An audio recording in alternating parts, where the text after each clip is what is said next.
This is my first video of the year 2017, and I'm really excited to share my favorite books of this year. Actually, it was a bit challenging to figure out what I wanted to tape for this week.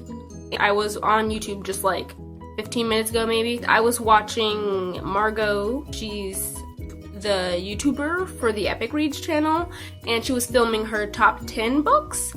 I was like, oh, that's a really great idea to kind of recap on the past year and the books that we enjoyed of it. For last year, I was doing a challenge with Jayla, and we tried to read 50 books, but we both ended up reading 38.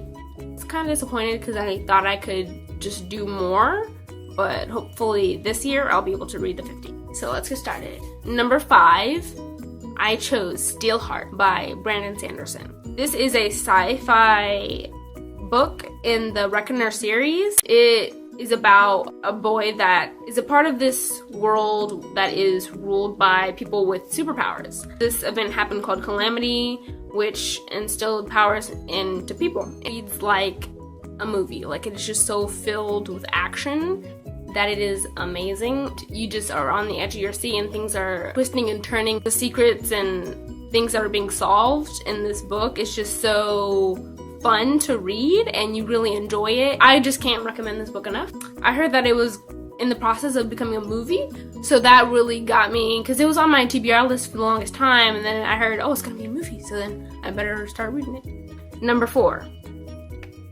Airfire by Sarah J. Maas.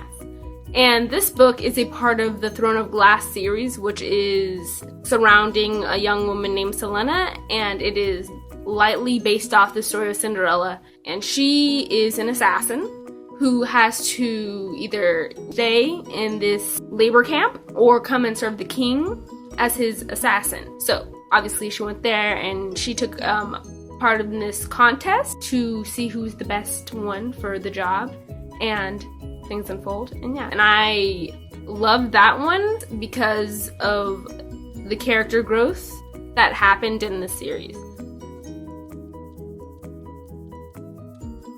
It follows a girl who, she is in this world where people have powers, and they're kind of seen as lower because people use them or think they're some kind of demon thing, which they aren't.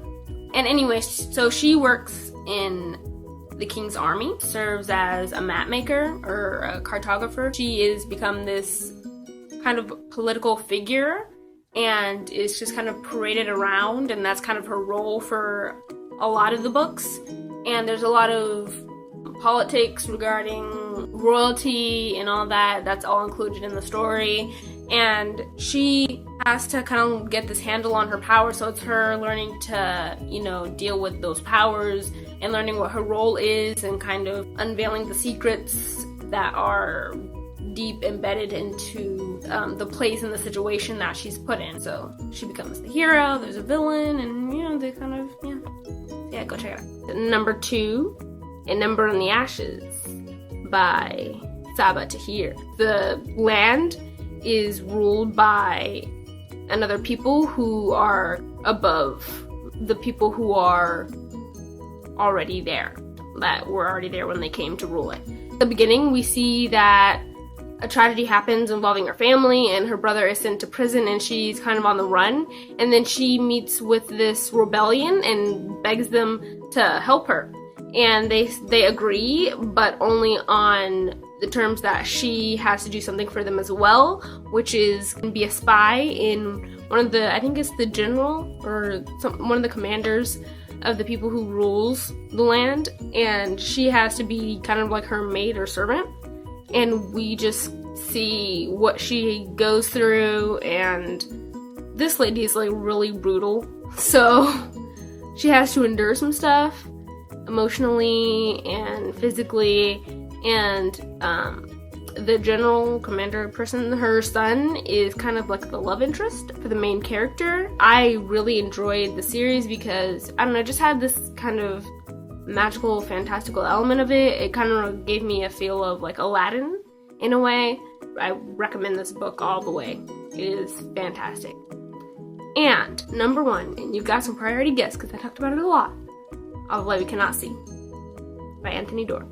This book is so phenomenal. I really just loved reading it, and it's really emotional. It's it takes place in the World War II time period and follows two children, a boy and a girl, and this boy, he is German and he goes to the Hitler school or whatever, and the girl, she's blind and lives in France, and we just see separately their own stories and then how their paths cross, and it is just beautifully written and you get really into it and engaged in the story. It also surrounds this kind of mystery about this gem and this inspector who's looking for it, and he will not stop until he finds it.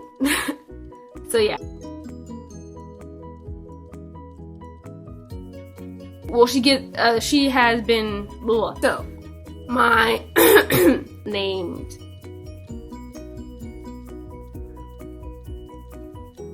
like this video and everybody else's video and subscribe to the channel, and please leave comments on what you guys would like to see in the future and what you guys have enjoyed, and that would be really helpful. So yeah, bye guys.